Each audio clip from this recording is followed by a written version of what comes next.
মৰমৰ ছাত্ৰ ছাত্ৰীসকল, ক্লাছ 7ৰ গণিতৰ অনুশীলনী 6.2 আমি আজি আলোচনা কৰিম ত্ৰিভুজৰ অন্তকোণ। তোমালোকে জানা ত্ৰিভুজৰ অন্তকোণ বুলিলে কি কয়? ত্ৰিভুজৰ যিকেইটা কোণ ভিতৰত আছে, হয় নাই? তো আমি দেখিছোঁ ইয়াতে এ কোণ, তাৰপিছতে বি কোণ আৰু চি কোণ, এই তিনিটা আমাৰ হৈছে অন্তকোণ। ঠিক আছে, ত্ৰিভুজৰ তিনিটা অন্তকোণ থাকে, হয় নাই? তাৰপিছত ত্ৰিভুজৰ বহিকোণ কি হয়? যেতিয়া আমি ত্ৰিভুজৰ এটা বাহুক বঢ়াই দিম, ঠিক আছে, ডি বিন্দুলৈ বঢ়াই দিয়া হৈছে ইয়াৰ বি চি বাহুক, যিটো কোণ সৃষ্টি হৈছে সেই কোণটোৰ নাম কি? এ চি ডি। এই কোণটোক আমি বহিকোণ বুলি কৈছোঁ। ঠিক আছে, তো এ চি ডি কোণটোৱে আমাৰ কি হ'ব? বহিকোণ হ'ব। ঠিক আছে, বুজি পাইছা নিশ্চয়। তাৰপিছতে তোমালোকে মনত ৰাখিবা, ত্ৰিভুজৰ যিকোনো এটা বহিকোণৰ জোখ দূৰৱৰ্তী অন্তকোণ দুটাৰ জোখৰ সমষ্টিৰ সমান। তো ত্ৰিভুজৰ এটা যিকোনো বহিকোণৰ মান আমি ইয়াত বঢ়াই দিছোঁ। আমি যদি চাওঁ ত্ৰিভুজটো এ বি চি, এই ত্ৰিভুজটোৰ আমি বি চি বাহুক ডি বিন্দুলৈ বঢ়াই দিছোঁ। ঠিক আছে, ডি বিন্দুলৈ চোৱা।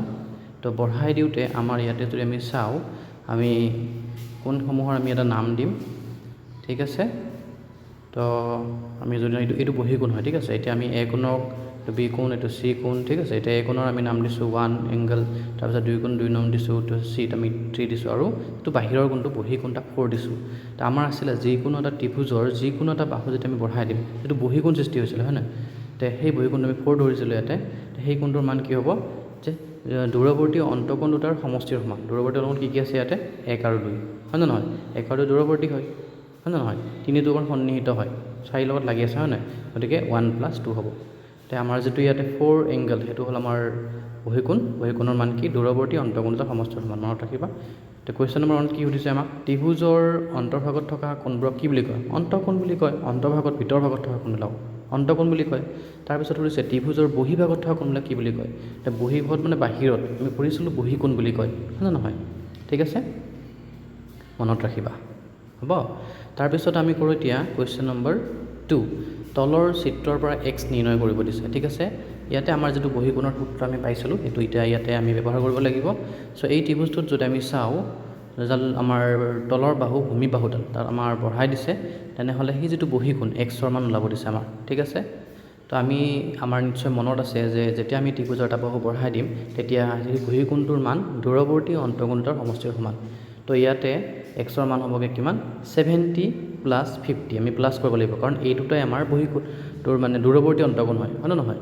গতিকে প্লাছ কৰিলে কি হ'ব? 120 পালোঁ। ঠিক আছে, এতিয়া আমি কৰিম কুৱেশ্যন নম্বৰ বি। এই কুৱেশ্যনটোত আমাক দিয়া আছে দূৰৱৰ্তী অন্তকোণটো এটাৰ মান দিয়া আছে 50, এক্সটো ওলাব দিছে।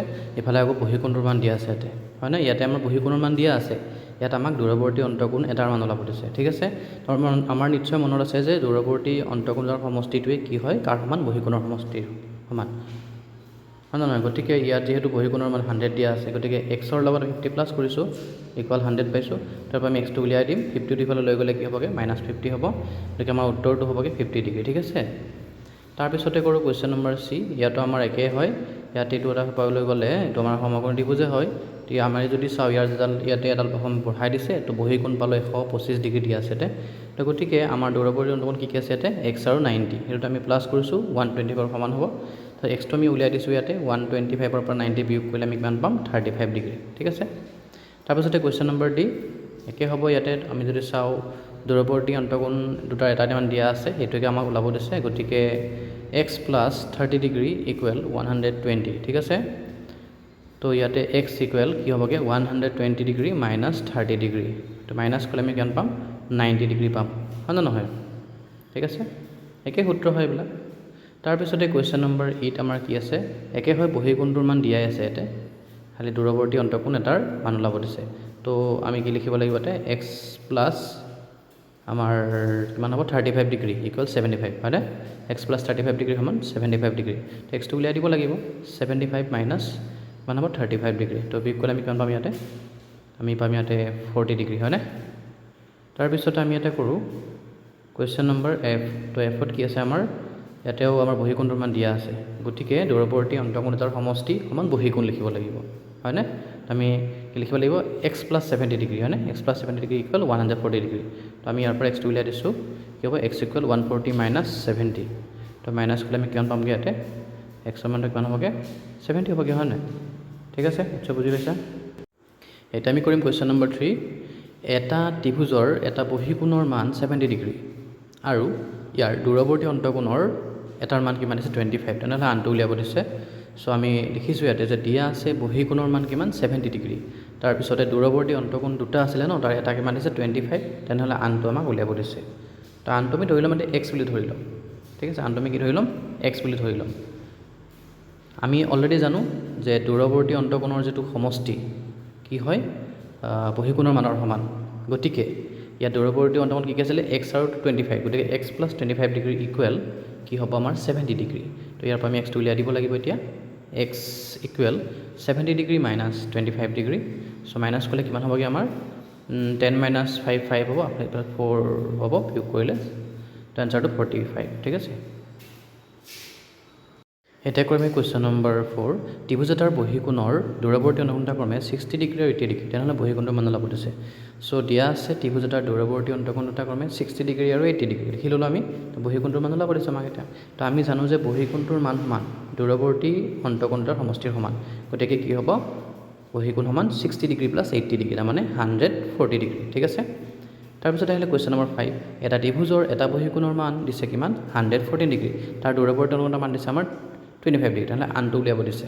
একেই হয়তো, একেই সূত্ৰ ব্যৱহাৰ কৰিব লাগিব যে দিয়া আছে যে ত্ৰিভুজৰ বহিকোণ কিমান 114 ডিগ্ৰী, তাৰপিছতে দূৰৱৰ্তী অন্তকোণ এটাৰ মান দিছে 25 ডিগ্ৰী, হয় নে নহয়, লিখি দিলোঁ 25। তো আনটো ওলাব দিছে, মানে সেইটো আমি এক্স বুলি ধৰি লৈছোঁ, হ'ব। এতিয়া আনটো আমি এক্স বুলি ধৰি লৈছোঁ ইয়াতে। চ' আমি জানো যিহেতু যে দূৰৱৰ্তী অন্তকোণৰ সমষ্টি সমান বহিকোণৰ মাপ, গতিকে কি আছিলে দূৰৱৰ্তী অন্তকোণ এক্স আৰু 25, তো প্লাছ কৰিছোঁ তাক ইকুৱেল 114 ডিগ্ৰী। তো আমি ইয়াৰ পৰা এক্সটো উলিয়াই দিম এতিয়া। X equal 114 degree minus 25 degree, তো আমি মাইনাছ কৰিব লাগিব, 4 ধাৰ কৰিব লাগিব, 14ৰ পৰা 5 বোলে আমাৰ 9 হ'বগৈ, তাৰপিছত ধাৰ কৰিছিলোঁ 10 মাইনাছ 2 ইজ 8, তাৰমানে 89 ডিগ্ৰী, ঠিক আছে। Last question, question number 6। এটা ত্ৰিভুজৰ এটা বহিকোণৰ বিপৰীত অন্তস্থ কোণ দুটা ক্ৰমে 49 ডিগ্ৰী আৰু 41 ডিগ্ৰী হ'লে বহিকোণৰ জোখ উলিয়াব দিছে। মনত ৰাখিবা এই যে দূৰৱৰ্তী অন্তকোণকেইটাকে আমি বিপৰীত অন্তস্থ কোণ বুলি কওঁ, হ'ব। চ' আমি ধুনীয়াকৈ লিখিছোঁ ইয়াতে যে দিয়া আছে এটা ত্ৰিভুজৰ দূৰৱৰ্তী অন্তকোণ দুটা কি 49 আৰু 41 ডিগ্ৰী, তো বহিকোণটো উলিয়াব দিছে। আমি জানো যে ত্ৰিভুজৰ যিটো বহিকোণৰ মান দূৰৱৰ্তী অন্তকোণৰ সমষ্টিৰ সমান, গতিকে কি হ'ব বহিকোণ সমান কি আছিলে কোণ দুটা 49 আৰু 41, গতিকে প্লাছ কৰিব লাগিব 49 ডিগ্ৰী প্লাছ 41 ডিগ্ৰী।